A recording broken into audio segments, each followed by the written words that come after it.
السلام بنات، كنتمنى تكونوا بخير وعلى خير، ومرحبا بكم معايا في فيديو جديد اللي غادي يكون فيه هاد الصابلي كيجي زوين بزاف ومقرمش وزوين حتى في الشكل ديالو، والمذاق ديالو زوين بزاف.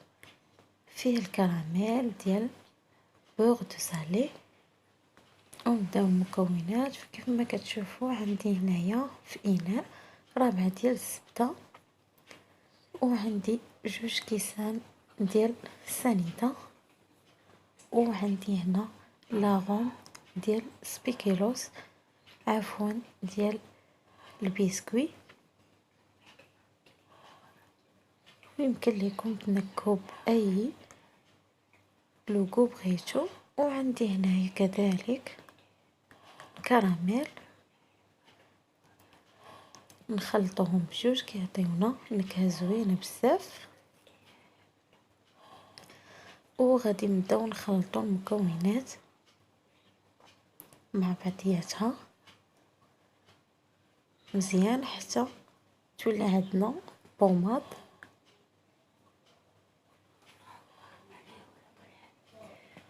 وباش ينجح معكم يعني صابلي ما يتقلصش لكم في الفرن ويبقى في الحجم تاعو. وهاد المرحله اللي كتكون مهمه، تخلطوا الزبده ديالكم مزيان، وفي الاخير ما تعجنوش الصابلي ديالكم، غير تجمعوه. وغادي نخلطو مزيان حتى تولي عندي الزبده بوماط.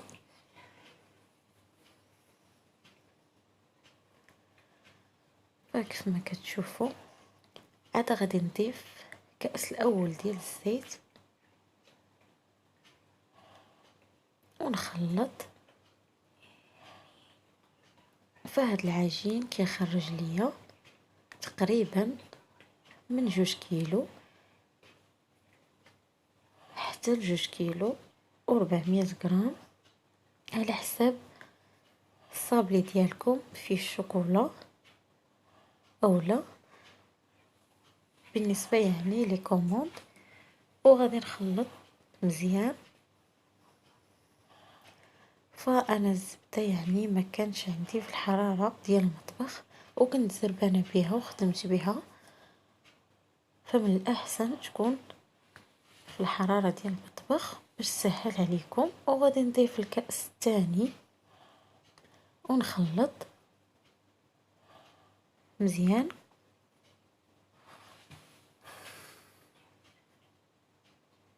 فكيف ما كتشوفوا الزبده عندي ما ذيباش. وغادي نضيف هنايا المكون اللي كيخلي ان الصابلي يبقى مقرمش. فغادي نضيف معلقه كبيره ديال الجليكوز، فهذه يعني اختياريه، كتخلي يعني الصابلي ديالنا مقرمش وزوين، وكيبقى مده اطول في القرمشه ديالو. وغادي نخلط العناصر مزيان. فانا غادي نديرو في الطحانه الكهربائيه، بما ان الزبده عندي كانت في الثلاجه. كيف ما كتشوفوا طحنتو وخويتو في الاناء ديالي.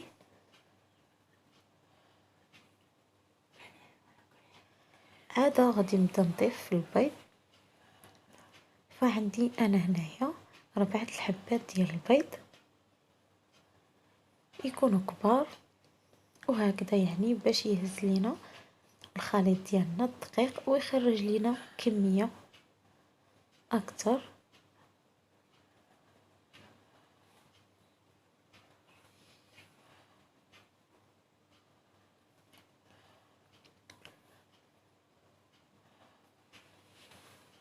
فضفت 3 وغادي نبدا نخلط.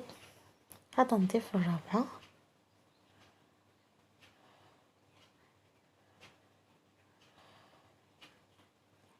وغادي نخلط المكونات ديالي مزيان حتى يتخلطوا مزيان على هذا الشكل هذا.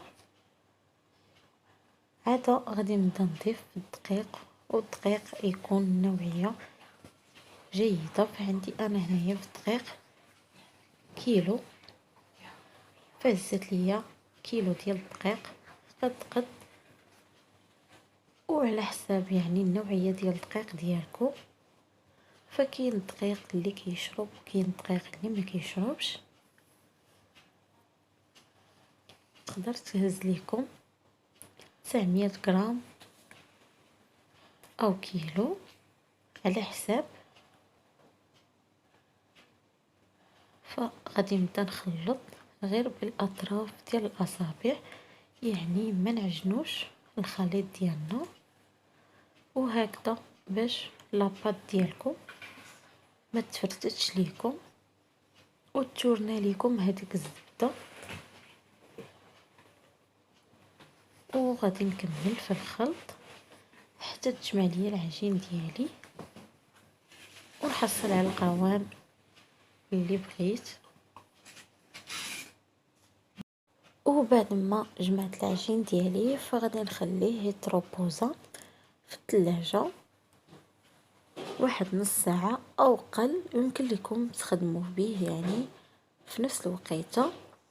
وغادي نسرحو في بلاستيك الغذائي على هذا الشكل هذا. يعني لاباط ديالكم الا كانت بارده فكتساعدكم فاش تكونوا يعني كتسرحوها. وغادي نسرح حتى نحصل على سمك رقيق، ما تكونش يعني غليظه. كيف ما كتشوفوا غادي ناخذ هاد القطعه اللي كان وسط منها واحد السيركل اللي هو صغير حيدته، وغادي نبدا نطبع في لاباط ديالي. ويمكن لكم يعني ديروا اي طابع عندكم. فكيف ما كتشوفوا على هاد السمك هذا اللي يكون يعني رقيق ماشي غليظ، حيت يعني غادي نديرو وحده فوق وحده ونسرحو كذلك الشكل الثاني. فكيف ما كتشوفوا وغادي ناخذ هاد القطعه اللي كانت يعني قبل. كيف ما كتشوفوا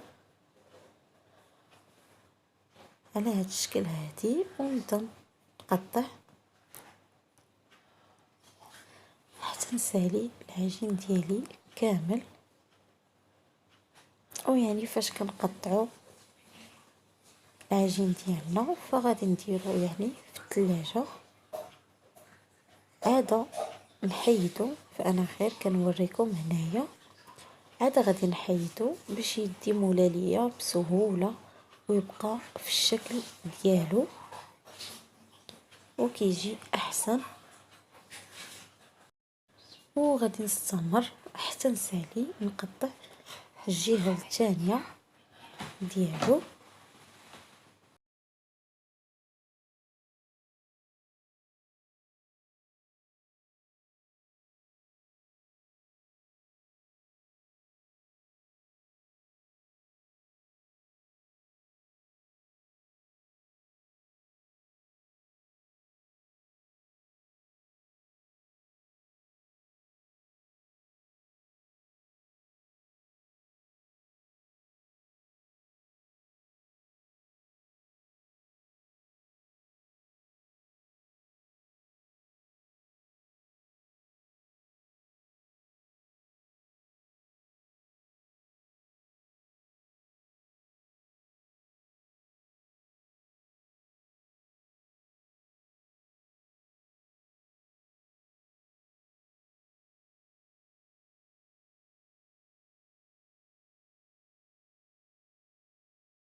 وغادي نضيف عليه هذاك اللوز ايفيلي ونخلط تماما حتى يتلبس ليا بهذيك الزبده والجليكوز كامل، ونخلطو يعني غير بشويه باش ما نهرسوش اللوز ايفيلي ديالنا وبقى باين لينا في الشكل ديالو. وغادي ناخد السيليكون ديالي على هذا الشكل هذا، وغادي نبدا نضيف في النكهه ديالي بعد ما بردات شويه، نوزعها على هذا الشكل هذا وما تعمروهمش يعني باش ما تفيضش ليكم في المول ديالكم ويتخسر لكم يعني الشكل ما يجيكمش مقاد. ويمكن لكم يعني تضيفوا في بلاصتو زنجلان اولا كاوكاو ايفيلي، يعني على حساب الموجود عندكم. يعني حتى اللوز ايفيلي كيجي الطعم ديالو زوين. ويمكن لكم يعني ايضا تضيفوا فيه حتى الكونفي. وهذا بعد ما طاب فكيجي على هذا الشكل هذا مذهب وزوين، وكذلك كيجي مقرمش. وهذوك اللي بقاو ليا في الوصفه غادي نرجعهم للفرن يتحمروا ليا من الفوق. وغادي ندوزو نحضروا الشوكولا اللي غادي ناخد هاد لي موتيف ديالي. يمكن لكم تستعملوا يعني اي حاجه عندكم. فغادي ناخد هذاك الموتيف ديال الورده وغادي نبدا نضيف خطوط ديال الشوكولا البيضاء على هذا الشكل ونحطو على جنب حتى ينشف ليا. عاد نضيفو فيه الشوكولا السوداء من الفوق وناخد هاد الشكل ديال البابيون ونعمر الشوكولا ديالي حتى نسالي. وفي الفيديو الجاي غادي نحضر معكم هذا الكراميل اللي كيجي زوين بزاف، وغادي نحطو ان شاء الله في صندوق الوصف. كيجي في الصابلي زوين. وبعد ما ساليت لي موتيف ديال الشوكولا ديالي غادي نبدا نلصق في الصابلي ديالي ونفينيه. فغادي ندير هذاك الكراميل، فانا عندي تما يعني باقي ما تعلقش ليا يعني تقال بزاف، فاما هو كيجي ثقيل اكثر وكيجي البنه ديالو زوينه بزاف في الصابلي وما كيسيحش. فغادي ناخذ الصابلي ونبدا نلصق وندير قطيره ديال الشوكولا دائبه على جانب ونلصق الشوكولا وكيجي على هذا الشكل هذا. كيجي المنظر ديالو زوين بزاف وكيجي هذيك الطراسيه ديال هذيك السيربات ديال بافوني. وغادي نستمر نلصق في الصابلي ديالي كامل. ويمكن لكم ديروا اي تعليقه عندكم ديال الصابلي.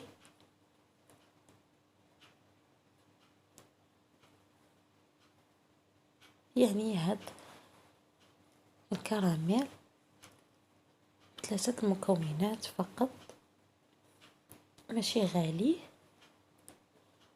والشكل تاني فغادي نضيفو حتى هو الكراميل من الوسط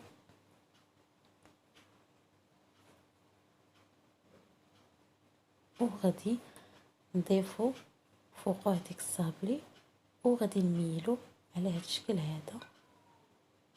نخالف يعني الورده باش يعطينا هذاك الشكل ديال الورده اللي كيجي زوين بزاف. وغادي نضيف الشوكولا في الوسط ونلصق هذيك النوغه ديالي في الوسط على هذا الشكل هذا. يعني ما نديروش ما نديروش يعني الناباج والجليكوز كيبقى يزلق لينا. من الاحسن يعني تلصقوا بالشوكولا، وهكذا يعني تفاداو ان يفسد ليكم يعني من الفوق اللي كنتو يعني غادي بيه شي بلاصه اولا لي كوموند، فكيبقى يعني الصابلي ثابت فيه هذيك النوكه. وغادي نستمر حتى نلصق الصابلي ديالي.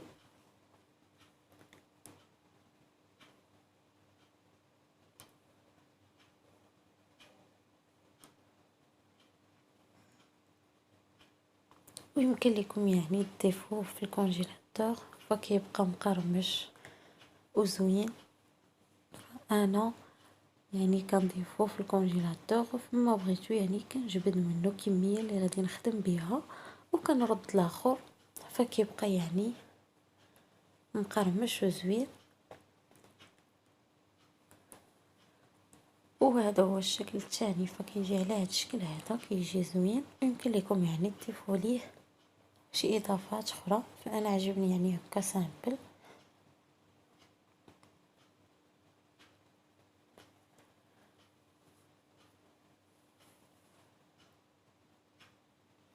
وغادي ناخذ هذا الشكل هذا عجبني كيجي زوين بزاف في المنظر ديالو.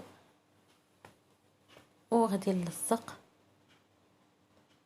هذوك الوريدات في الجنب، فغادي نلصقهم بالشوكولا، ما غاديش ندير يعني الجليكوز ولا الناباج كيف ما قلت لكم باش يبقاو ثابتين لينا. وغادي ناخذ بانسو بهذا الشكل هذا،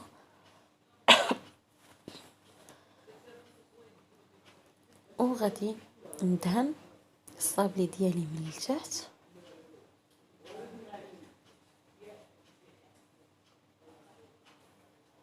وغادي ناخذ هنا اللوز اونكاسي، وغادي نضيفو فوق هذاك الكراميل اللي دهنت. الصراحه الكراميل يعني جاني احسن من الجليكوز والناباج، كيجي زوين بزاف في المذاق ديالو. وغادي نستمر حتى نسالي لي موتيف ديالي كاملين.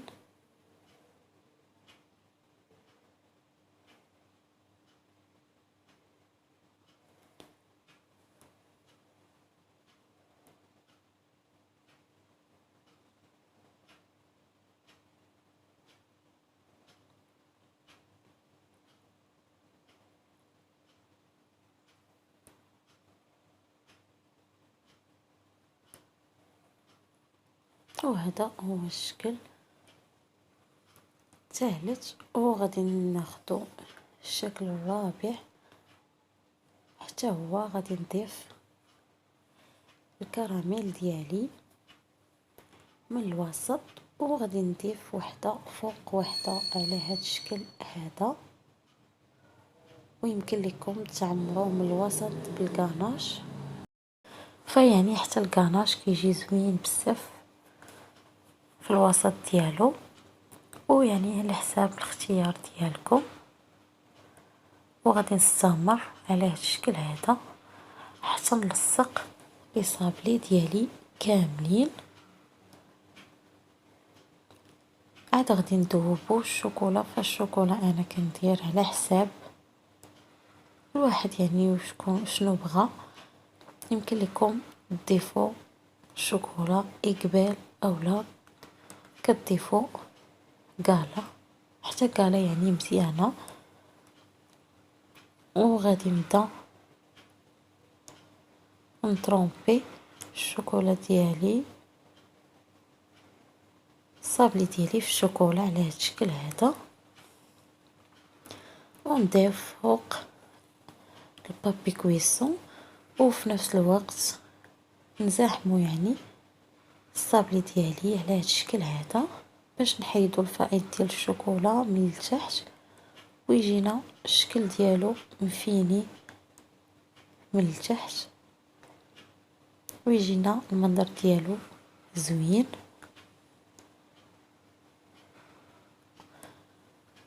وغادي نستمر حتى نسالي لي صابلي ديالي كاملين ونتلاقاو في الشكل النهائي. فكيف ما كتشوفوا هذه اللي في الصور اللي فيها النوكه فشطت ليا ودرت فيها الشوكولا من التحت وتا هي كتجي زوينه. كنتمنى ان الفيديو ينال الاعجاب ديالكم ونتلاقاو ان شاء الله في فيديو جديد.